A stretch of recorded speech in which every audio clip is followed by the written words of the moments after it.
नबुव्वत से पहले की ज़िंदगी के 40 साल अल्लाह ताला के रसूल मोहम्मद सल्लल्लाहु अलैहि वसल्लम मुल्क अरब के शहर मक्का में अब्ला कुरैश के एक मुअज़्ज़ज़ घराने में अब्दुल्लाह बिन अब्दुल मुत्तलिब बिन हाशिम के यहाँ बतारीख नौरीच अल-अव्वल आम अल-फ़िल हाथी का साल बमुताबिक 20 अप्रैल 571 पैदा हुए।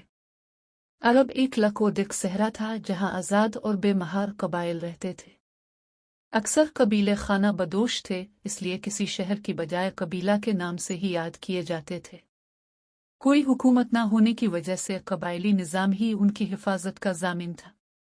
एक दूसरे को लूटना और उनकी औरतों और बच्चों को गुलाम बन लेना उनका मशगला था।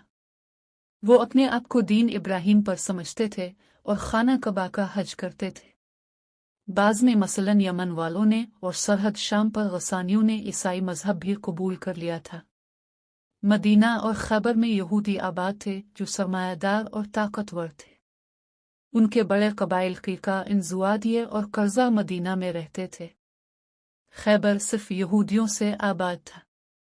कबीला कुरैश मक्का में मुकीम हो गया था और बवजह मुतवल्ली कबा होने के एहतराम से देखा जाता था। तिजारत ने उन्हें फारिग अलबाल कर दिया था और उनमें हुक्मरानी की खुसूसियात भी पैदा हो चुकी थी। चुनांचे गलबा इस्लाम के बाद सकूत बगदाद तक तकरीबन 600 साल का अरसा वही हुक्मरान रहे। अरब में कोई सुनराइज न था।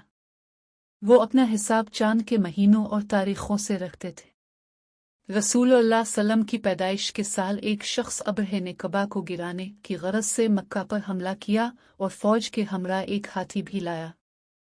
इसलिए इस साल को आम अल-फ़िल यानी हाथी का साल कहने लगे।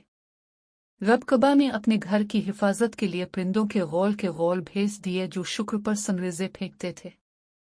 हाथी और लश्कर इस आफत से भाग खड़े हुए और माहमरा में रा भूल कर और तत्तर बुतर होकर हलाक हो गए। रसूल खुदा सल्लम के दादा